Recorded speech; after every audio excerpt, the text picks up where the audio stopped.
Hey, Dr. Robertson. Hey, Dr. Mosley, how are you? Doing good. What are we talking about today? Today we're going to talk about consumer behavior. Ooh, sounds good. And this is one of the more fun areas of marketing to me is like, people make all sorts of decisions and a lot of times are completely unaware of the way that those decisions are made. So I have a question for you. Have you ever been driving somewhere like you're going from home to the office? You made that trip a million times. Yeah. And you get, a block from the office and you suddenly realize you don't remember anything you've heard on the radio. You don't remember any decision you made to turn. It's just It's autopilot, pretty much. I mean, right. Yeah. And so many of our purchasing decisions happen that way. Mm. And so in marketing, we need to recognize that so many things are done on that autopilot, as you said. And so either we need to use that autopilot to our advantage so that we are the automatic choice, or we need to short circuit that system, interfere in some way so that you think about the choice. And so we're going to talk about consumer behavior. All right. So here's one that is kind of interesting. In the United States, women, it says, make about 60% of the new car buying decisions. Now, they're not, they make more than the men.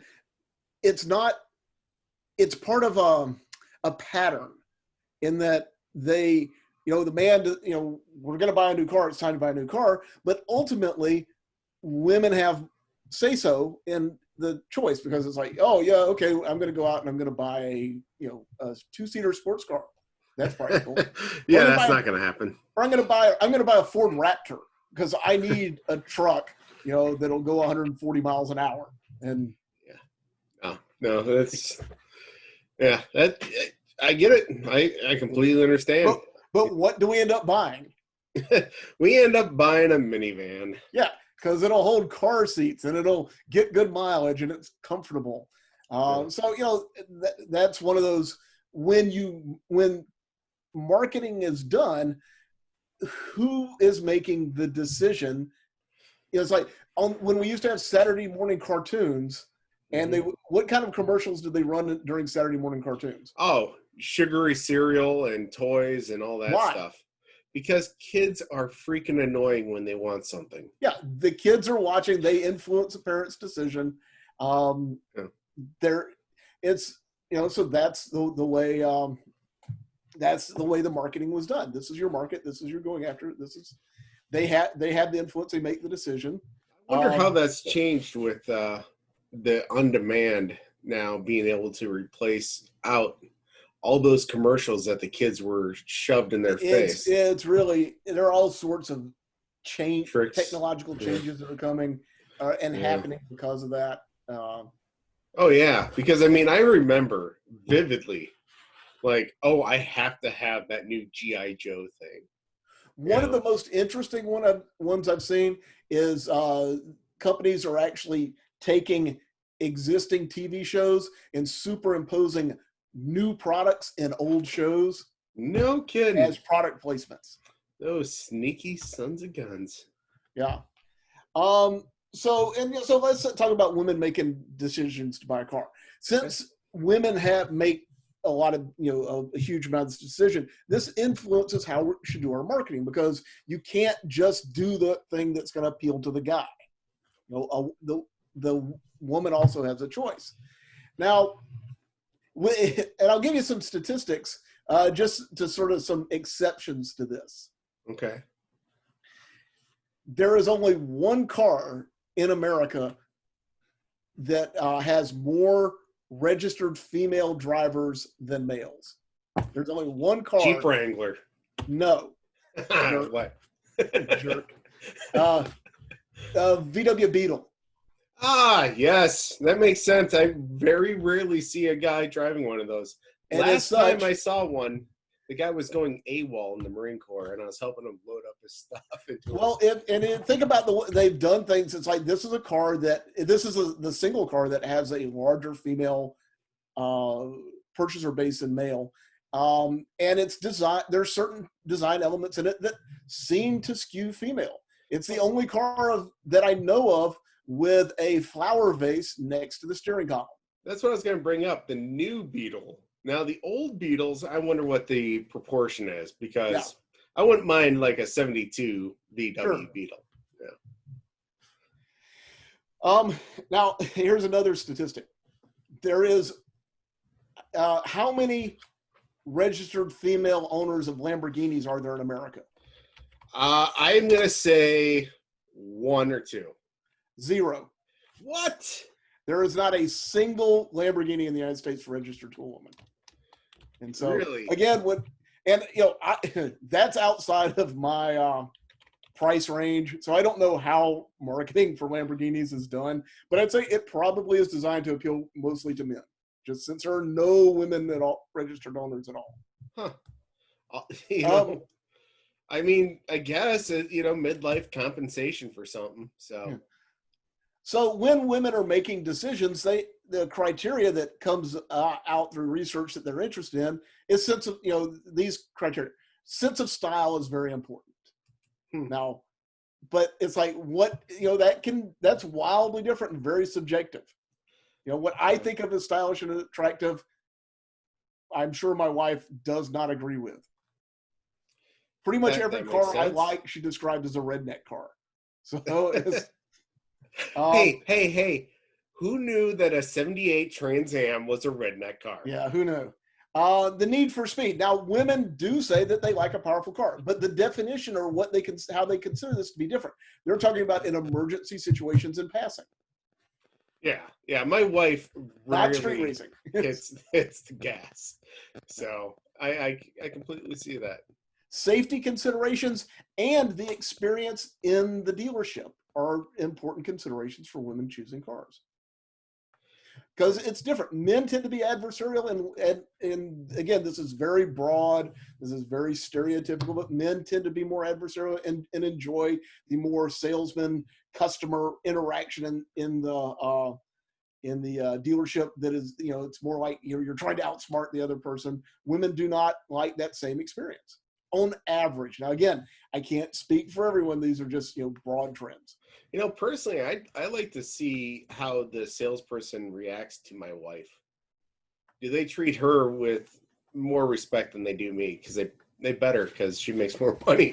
Yeah. So, if they completely ignore her and just focus in on me, so we're going to talk about these steps of making a purchase. There are 5 steps, and students, you'll need to know them. So there's problem recognition, information search, alternative evaluation, purchase decision, and then post-purchase behavior. And all of these have slides, so I went through them real fast because we're going to go into them in more detail. Sounds good. So the first one, the first step in the process is problem recognition. And, this is a very $2 word kind of way of looking at a very simple 5-cent problem. So problem recognition starts with an ideal situation and an actual situation. Your ideal situation is, I need a reliable car so that I can go to work. Sounds good. My actual situation is every time it rains, my car won't start. So, is there a problem there? Yes, there is. Obviously. Okay, so yes. That's the first step. When you recognize there's a problem, it's like, the difference between what I have and what I want are different. That triggers the decision or the purchase decision process. What I have and what I need, more or less, too. Yeah. So once I've made that decision of, my world is not perfect, and perhaps there's an item I can buy out there that will improve the quality of my world. Very materialistic sort of point of view. Uh-huh. But once that's triggered, then we start the information search. Okay, Matt, I don't know about you. Do you live without a budget that you have more money than you can spend each month? No. Okay. No, I budget everything down pretty well. So as such, you make decisions where you're generally looking, you have a balance between what you want and what you can afford. Mm-hmm. And you want the best value. Of course. And how we define value, that's personal. We all have different things. Maybe styling's important, maybe headroom is important, whatever. We have different ways we do it. But we're looking at the best relationship between value, between what it costs and how we benefit. So at this point, we're looking for value. We want the best value possible. So we do an internal search, which is, what do I like? I've always liked convertibles. And so, right, I'm just going to look at convertibles. That's the internal. But then Spoken like a man with a full head of hair. Yeah. We also do external things like you go to your dad and, we all have that person in our life who knows more about cars than we do. And it's like, hey, what would you buy? Or, what? Hey, I was thinking about this. What have you heard about these? What's your personal experience? Like I used to have a mechanic back in the day, a personal mechanic, because I bought POS cars. I was like, how expensive is it to fix this thing? Right. So we have personal sources. We have public sources. You go, and you look at Consumer Reports, the magazine, and like, how's it rated? You go on Amazon. What's the customer rating for this product? How many stars does it have?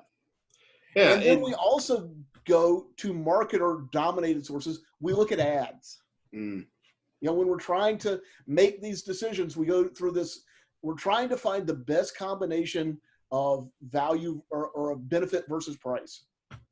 So here is an illustration. Like, imagine someone's searching for a cell phone, and we have all these different criteria. The display, the audio quality, the ability to text, the web capability, the quality of the camera, the battery, and and at the top, the price. And so depending on what you consider to be the most important items, what combination of these things will help you choose which phone is the best one for you. Does it explode in my pocket is usually the thing I go with. Sorry, Samsung. Yeah. So once we've kind of identified what, we've looked at the information, we've learned what's in the marketplace and what their values are, then we start figuring out what's called the alternative evaluation. Is it where we start figuring out which particular products we're going to look at. So it's how can we buy it, which brands make what we want, and then we start figuring out how important certain things are to me. Well, healthiness is more important than no caffeine to me. So I'm willing to, get something with caffeine in it if it is more heart healthy, or, whatever. We start coming up with our evaluative criteria. We start looking at the things that we're going to make our decision on. Makes sense. Think of tennis shoes. I need to buy new sneakers. Well, what's important in a pair of sneakers? Comfort. Oh, comfort. Now, do you think other people make that decision on what's important in a pair of sneakers on other criteria? Well, yes. I mean, my criteria besides comfort is, I like certain brands. Okay, so brand.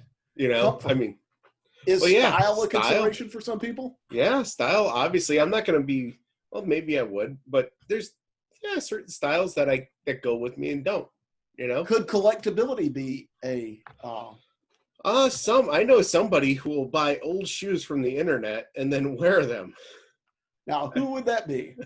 I don't know, Dr. Robertson. Who would that be? But I am a sneaker freak. So you've bought in some really cool shoes that were out of production for decades.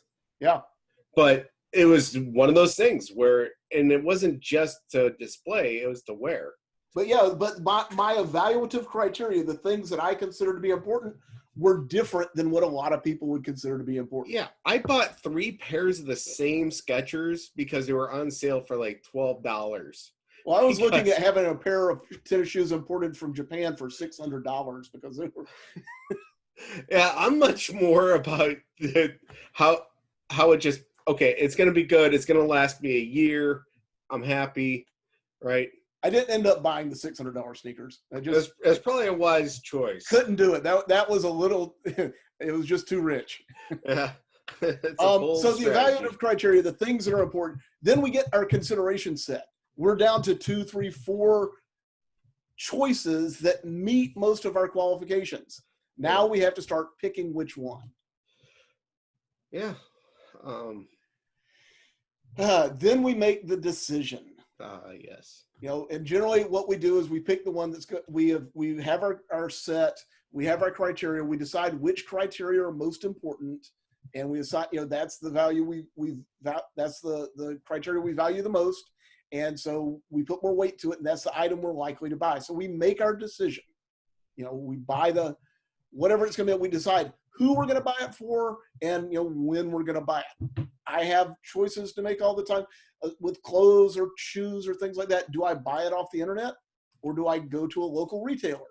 Because if I go to a local retailer, I can probably try it on, which is a plus. But on the other hand, it'll probably cost more, which is a minus. So I have to decide what's more important, price versus fit. And then I make my decision on where to buy it. Makes sense. Yeah. And then the other thing is the idea of post-purchase behavior. You buy something, and once you buy it, you have that moment of clarity. You're like, oh, wow, now I don't have my money anymore. I have this thing, but I don't have money. And so sometimes people will become dissatisfied with their purchase.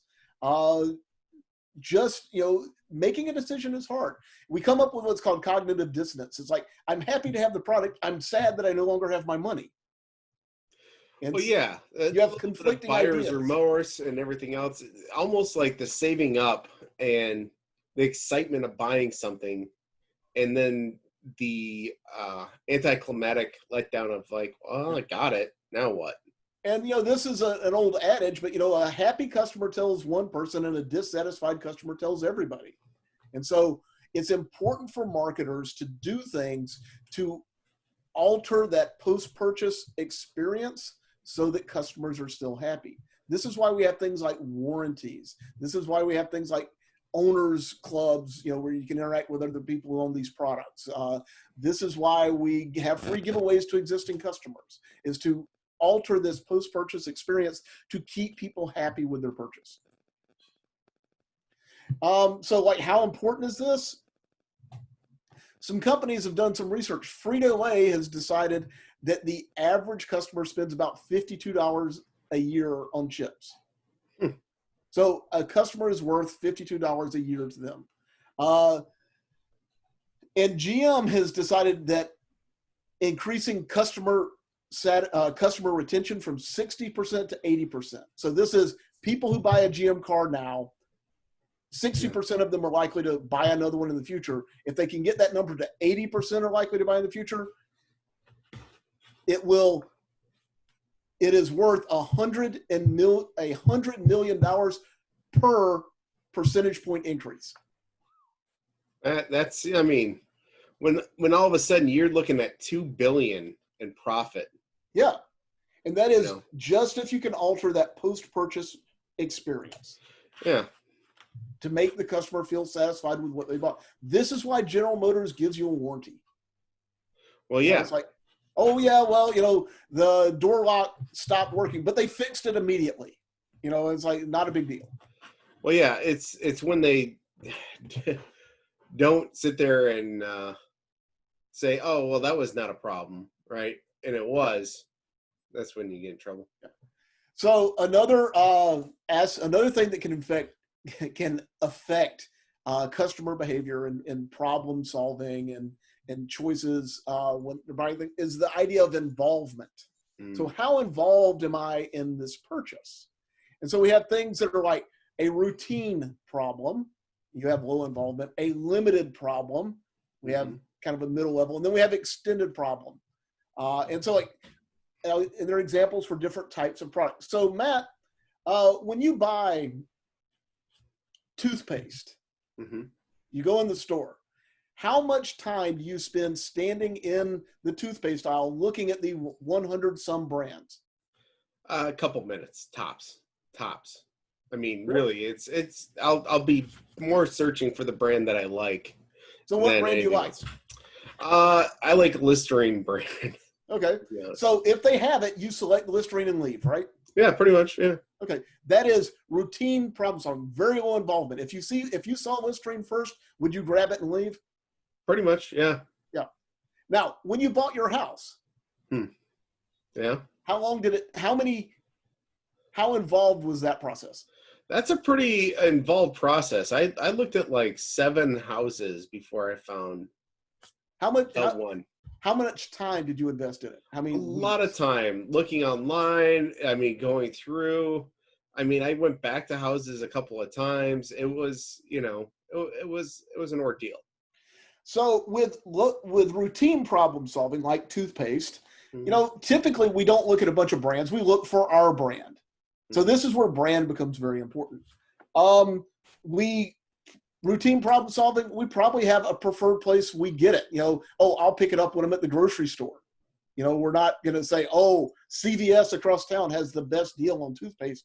I'm going to drive all the way across town to get my toothpaste. No, it's probably going to be convenience based.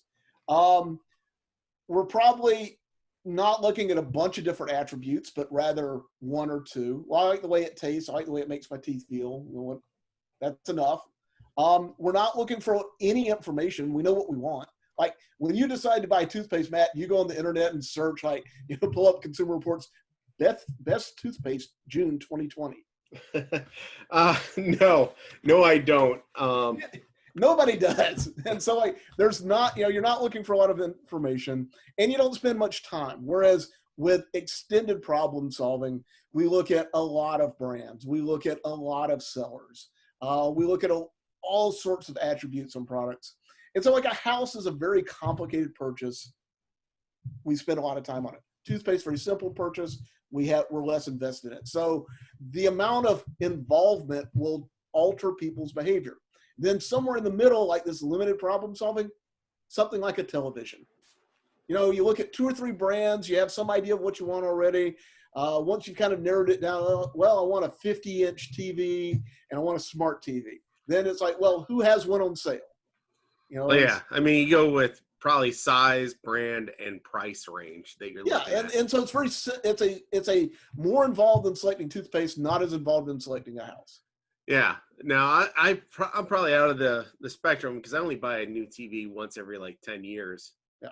So I did take a little bit of time, but it was definitely less involved in the house. Yeah. Because it's not that big of a commitment. So here's an example. We've got the cereal where it says heart healthy on the package. Why is that on there? Well, it's I mean, especially with this stuff where it just tastes like, nothing. You're going for the consumer who is heart conscious, who may have had heart surgery or something. It tastes like carpet fiber. Pretty much. You got to get them somehow, right? But but it's on here. One, this may be an evaluative criteria for, say, someone who's had heart surgery or has heart issues. Well, I need something that's heart healthy. Yeah. And so that it's an evaluative criteria. And then also in post-purchase satisfaction, it tastes like carpet fiber, but it's good for me. Yeah, so it helps. Kind of. Yeah, exactly. It's like, it is what it is. Yeah. So here, again, low involvement, common products. What's really important is basic product quality. What you don't want to do is have a stock out. If you go to the grocery store and they don't have the Listerine toothpaste, maybe you try Pepsodent. And you know what? You like the way Pepsodent tastes better. And now you buy Pepsodent when you go in. So, maybe low involvement products, you don't want to, you want them to be available when people are looking for them. Exactly. And you want to reduce cognitive dissonance because, again, they're not heavily invested in these products, so you don't want them to have bad feelings about it. High involvement, we kind of the opposite. We help consumers seek information. When you buy a house, they have realtors. They have people who will drive you around and answer your questions. And you have a home inspector who's going to check it out beforehand, and you got all sorts of things. You're looking at flood map. And that they're helping you get information. Mm-hmm. And we use personal selling on high involvement, which is having a salesperson. So when you buy a car, when you buy a house, these involved, complicated decisions, we have someone there to help you through the process. personal selling. Then we also have other things that can affect your purchase decisions are the situational influences. What's going on at the time can have an impact. So your purchase task, all right? What are you buying and why? Am I at the grocery store getting groceries and I'm in a hurry? That's gonna have that or am I driving to am I driving to Savannah to go to a skateboard shop to buy a skateboard? Which one am I going to be more invested in? Which, they're just different. Yeah. If I'm just going to Publix, it's not that big of a deal. But if I have to go to Savannah from here, that's a 2-hour commitment. My son got his first job. He wants to buy a skateboard. So I'm going to drive him to Savannah so he can go to a skateboard shop. Social surroundings. Okay. The situation we're in can influence what we buy. Makes sense.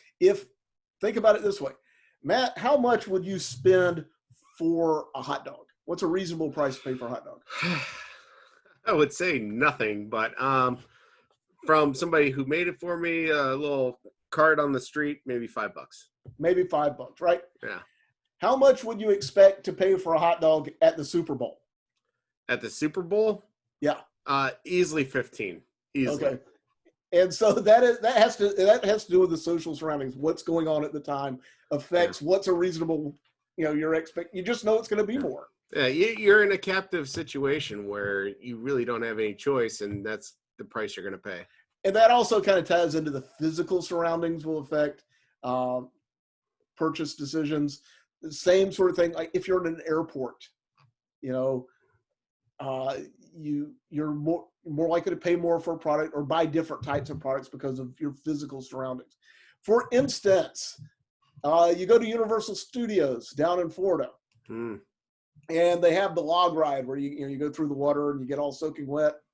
Yeah. Right outside of it, you can buy a plastic poncho, which is basically a garbage bag. It's not much different than a garbage bag. No. But it's a $15 garbage bag. Yes, exactly. Because it's there when you need it, and you can't exactly just go back out to the car easily to grab a poncho that you may have had in there. Then you're not going to carry one around either. So, temporal effects. Mm-hmm. So the time when a purchase is made and the amount of time that's invested in buying the product can have an influence. And the antecedent states, which is sort of like mood. Your mood can alter your behavior when it comes to a purchase. So here we've got a chart that kind of shows Apple helping people through the 5 stages of this process. So on the far left, when you're in the pre-purchase phase, like problem recognition. Well, that's when social media and advertisement's important, because people say, wow, that new iPhone, it's got 3 cameras. My phone only has 2 cameras. And it's like, hey, I don't have, and so you recognize that there's a problem. Then in the purchase phase, we have things like the website, the Genius Bar, salespeople to help you through this process of evaluating alternatives and making the choice. And then we get into customer support and Apple loyalty. Those are for post-purchase evaluation to help people be happy with their decision. Yeah. Let's see. So again, things that affect this decision process are both internal and external. So the internal ones we've talked about, the problem recognition, but there are other things out there. Marketing influences, price, sociocultural influences, things like culture, situational influences, what's going on at the time, we just talked about that. Psychological influences, things like your personality. All of these do play into purchase decisions. And good marketers recognize this and use these tools to try and I won't say take advantage, but provide the type of information, provide the type of opportunities that people want. Yeah. So we talked about motivation, why somebody does something. So let's see, what's the definition? Motivation, the energizing force that stimulates behavior to satisfy a need. Yeah. That's quite a definition. Yeah. As students, I bet you guys see Maslow's hierarchy of needs all the time. And Maslow's is this idea that, well, basically what it is, and Matt will back me up on this, college professors, we're expected to publish things. We have to come up with ideas and write about them. And that's what this guy Maslow did. It's like, well, I wonder why people make, what are some of the things that influence the decisions they make? Well, motivation is one. Well, what motivates people? Well, and Maslow came up with this idea that at the bottom of the pyramid, we have physiological needs.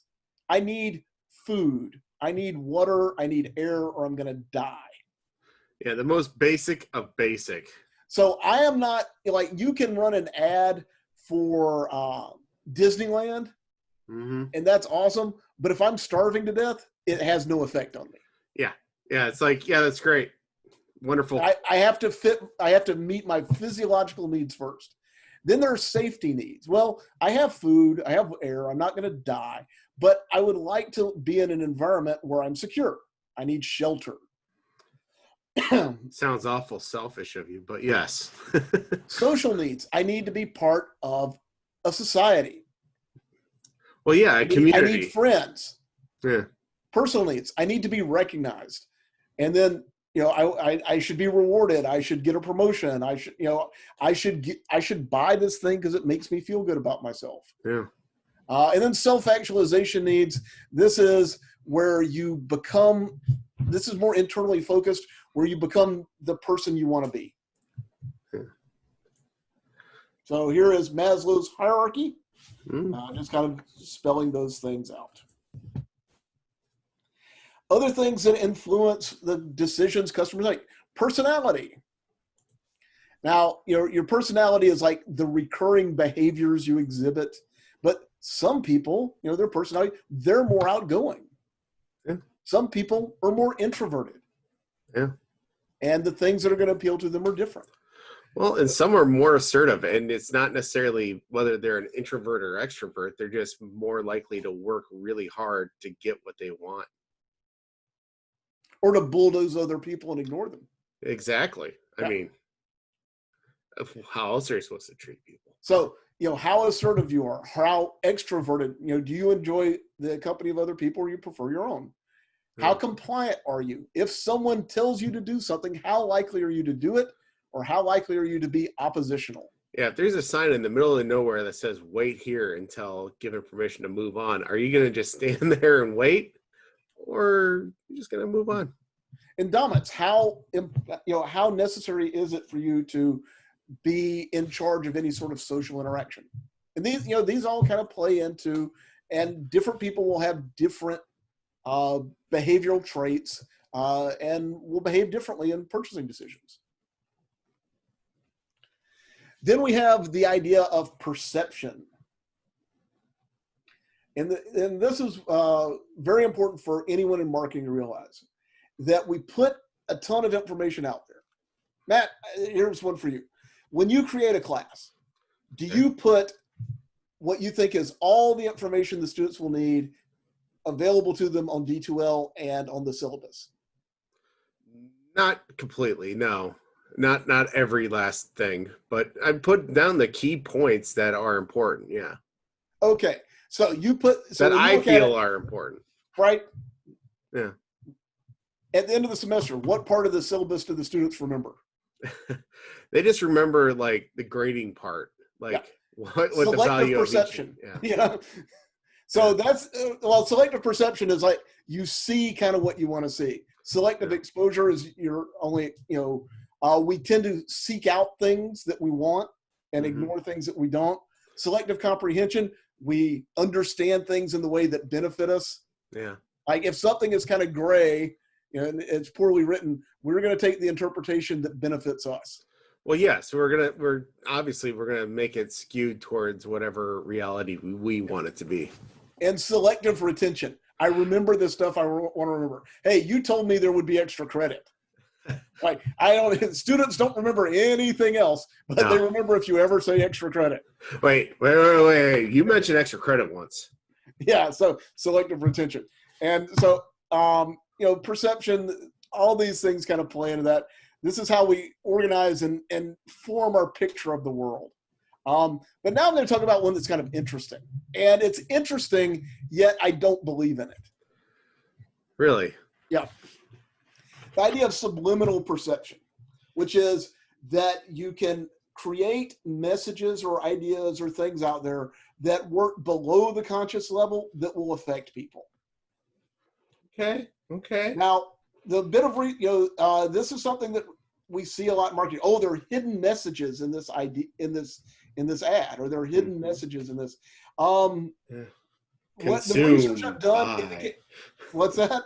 Oh, I was going with they live. Consume, buy. So the research I've done says there's actually no evidence saying that subliminal messaging works, but it does seem to exist. So I'm going to give you some examples here, Matt. We're going to see if you can identify. All right. So a subliminal perception involves seeing or hearing messages without being aware of them. All right. What happened? You got to go to the back. Yeah. There we go. Oh, you don't have them. Somehow I've gotten out of order here, so I'll get back to the subliminal stuff. All right. I'll be thinking about it. Another thing that we're, as far as perception goes, is that we're trying to reduce your perceived risk. Like if you think there is the opportunity something could go wrong, you're less likely to make that decision. So seals of approval. When you get the toothpaste and it says 9 out of 10 dentists recommend, why is that on there?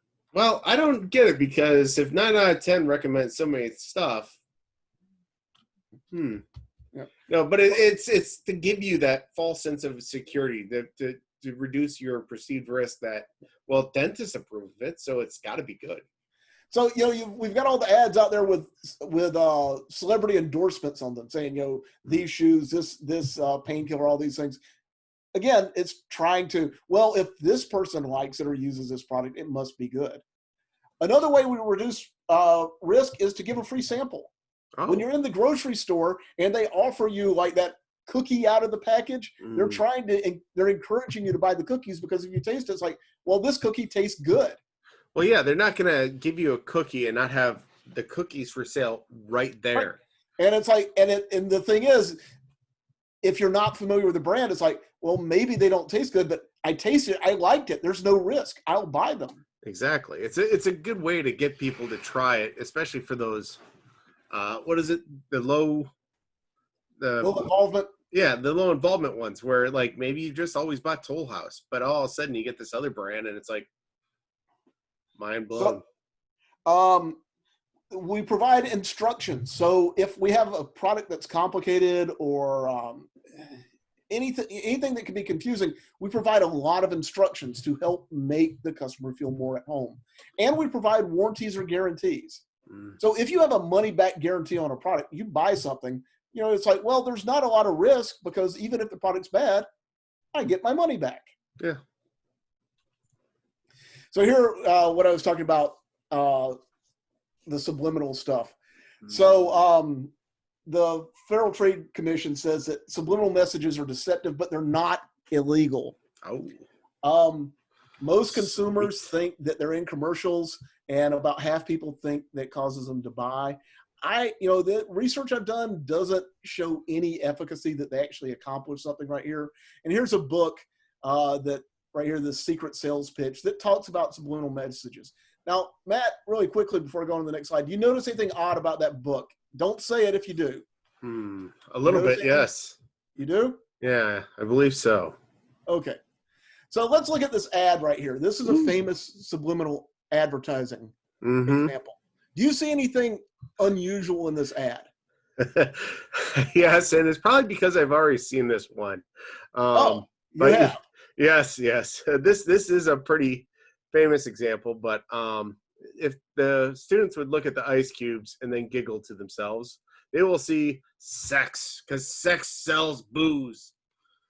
Yes. So yeah, this is an example that in the ad, they have sort of airbrushed in or superimposed the word sex because sex sells. Mm-hmm. This is an actual ad that was run in magazines. Makes sense. So here we go back to the book that I asked you to look at earlier. So Matt, what is it do you see? It's the same thing, but it's in the flowers. Right here where it goes. Yes. Let's see if I can do this. So it says S. S. Okay. E. Wait, is that? Yeah. Who knew? I mean, that's why I tried to pick up the book. I was like, "Ooh, sex!" Right? No. Yeah, and that's the that's the idea behind the subliminal advertising, is that it'll have some small effect and alter people's behavior. Yeah. Let's see. Another thing that affects consumer behavior: learning. Mm-hmm. The more as you learn things, you make different decisions. Yeah.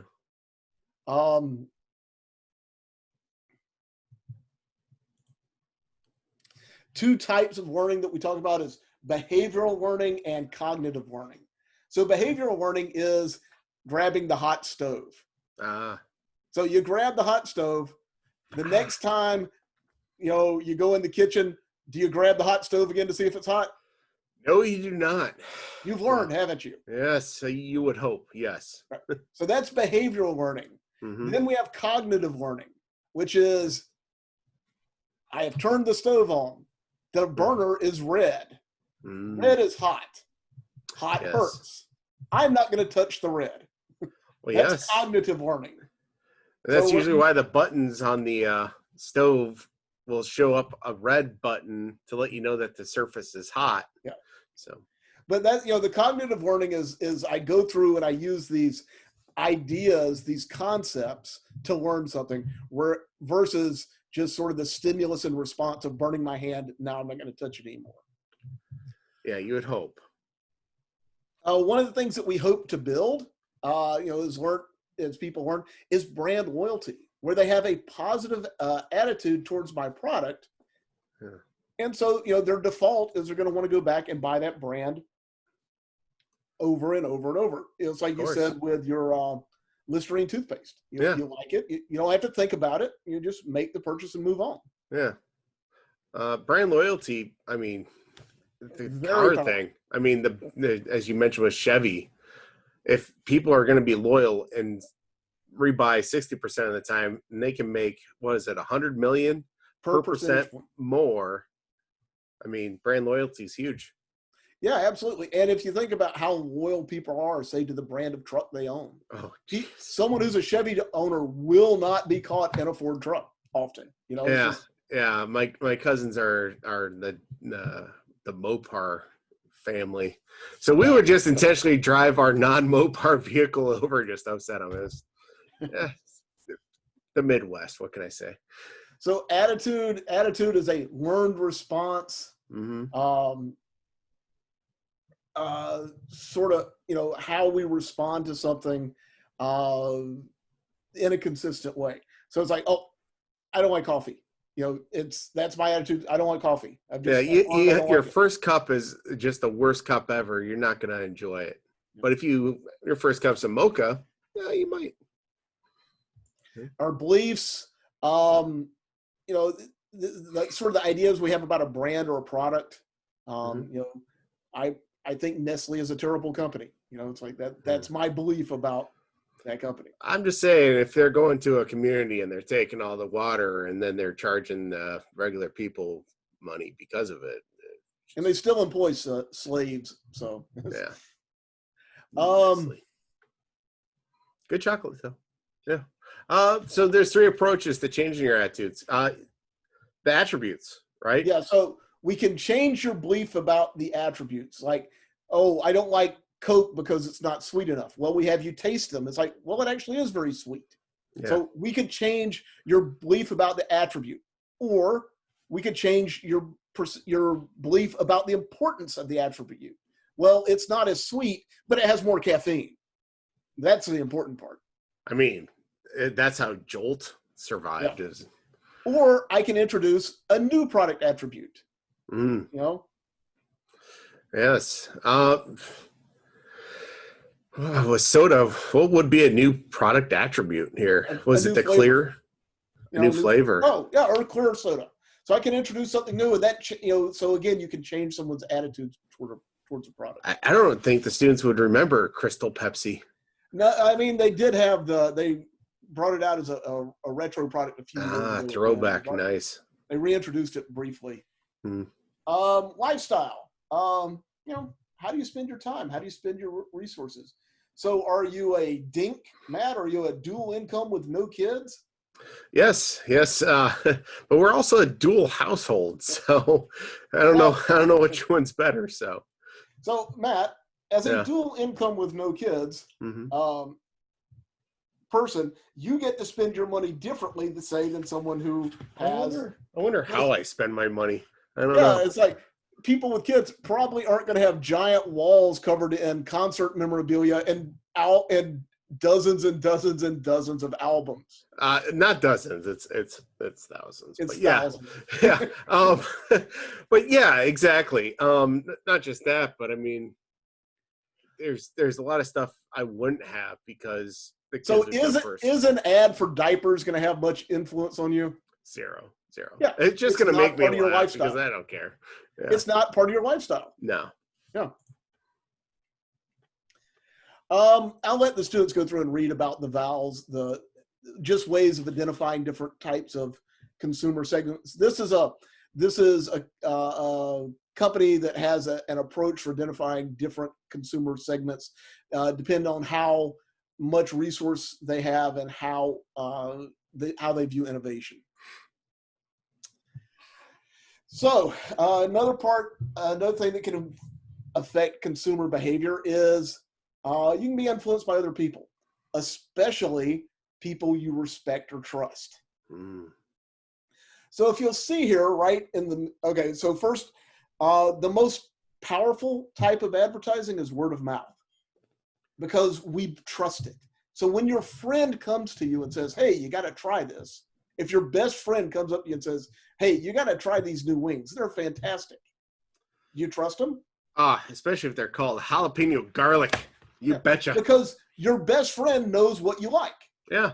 So that's the most powerful form of marketing is word of mouth. But your best friend may not know about a house that's for sale. They may not know, they have a limited knowledge base. So we look at all sorts of people, and sometimes people like celebrities. Now they could be celebrities because of their technical knowledge. Because what's the guy who does Cosmos? Oh gosh, Neil deGrasse Tyson. I was thinking of the original Cosmos, Carl Sagan. Neil deGrasse Tyson. Yes. When it comes to science, I believe him because he's an expert, and he's also. But there are other experts. But he's a recognized talking head. Yeah. So in the middle of the slide here, you will see a formula, and this is a formula for what's called a Q score. And a Q score is your favorability, how well you are liked, divided by your familiarity, how many people know who you are. So what you want, an ideal celebrity spokesperson is going to be someone who's very favorable and very well liked.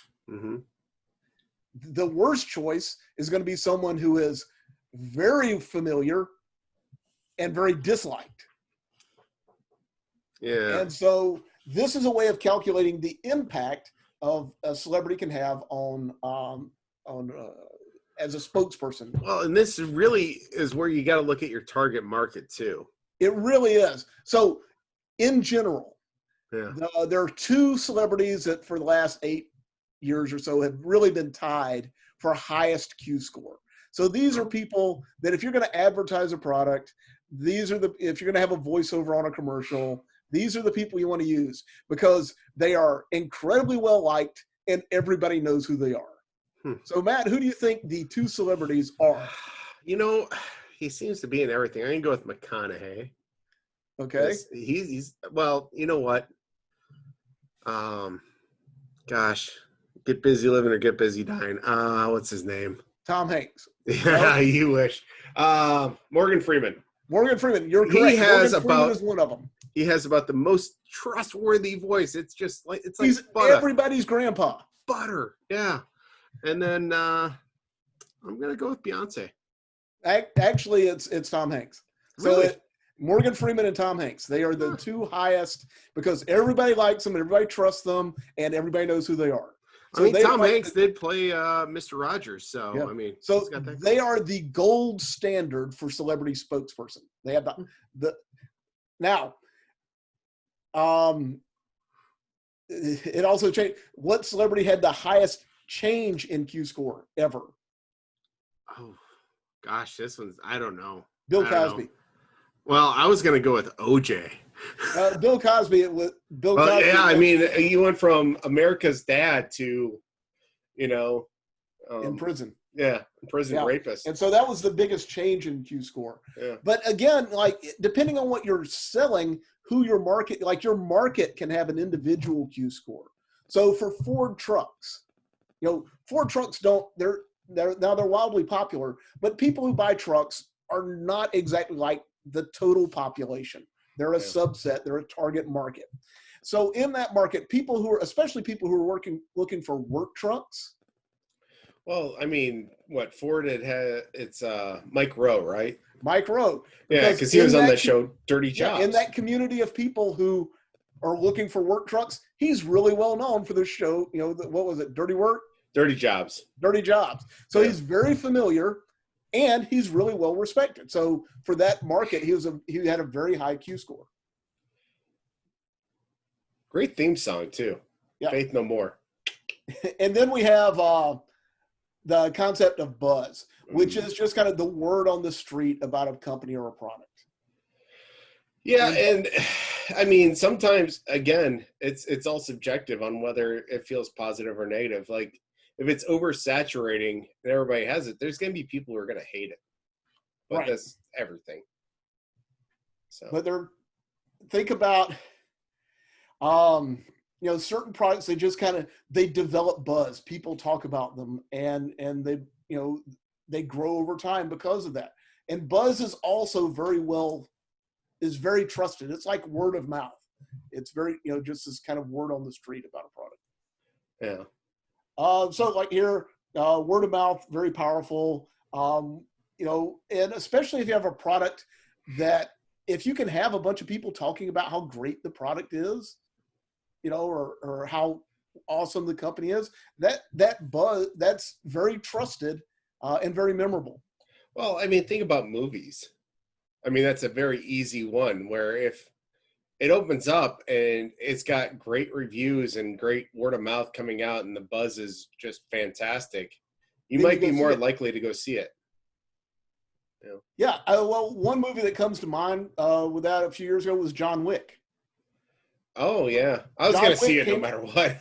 Well, no, the first John Wick, when it came out, very small opening. It was a relatively small movie. Didn't have a huge marketing campaign, but word of mouth over a few weeks, people were like, hey, you really got to go see this. It's different from most action movies. And they've made, now they're working on the John Wick 4. Yeah. Yeah. So other things about consumer behavior, reference groups. Mm. This is the group you wish you belonged to. Okay. So why do people buy certain brands of, shirts? Well, they want to look like they belong to this group. Mm. Why do people buy certain things? Because, I want to be perceived as that type of person. Okay. Why do I buy a Mercedes? Well, I want to be perceived as the kind of person who drives a Mercedes. And doesn't use their turn signal. I don't want to be seen as the person who drives a Dodge Dart. It depends. I was actually just looking at a 68 Dodge Dart. Not going to lie. Well, see, that's a different reference group. The people who drive, that's a different group of people. It's a different demographic. Yeah. But it's where you feel like if you buy something, you're gonna fit in maybe with that group. Right. So people who buy a Harley, all of a sudden they're a biker, you know? Yeah. Other things that affect, the decisions consumers make and how they make decisions. Consumer socialization. You learn to purchase by seeing how your parents purchase. So do your parents save money to buy a car, or do they finance? Yeah, makes sense. You learn that behavior. And then family life cycle. So family life cycle will have a huge impact. So if you are, let's see, if you're 25 years old and newly married and your wife is pregnant, what kind of car are you going to buy? I would hope not a two-door. No, probably a minivan, right? Or an SUV typically, yeah. Yeah. And if you're 40 and your wife is pregnant, what kind of car are you going to buy? Probably a minivan. Yeah, and that's the thing, is like the age doesn't depend. It's the family life cycle. It's at that stage of about to have a kid, you make certain purchases. Yeah. You buy diapers, you buy pack and plays, and it's because the age doesn't matter, it's the situation. Yeah. Okay. Okay, I'm going to stop there. I think that's enough for today. You guys can read through the rest of the chapter. There's not a great deal left. And I'll have the quizzes up for you. Excellent. Good luck, everybody. Thanks for helping out, Matt. Yep. Bye.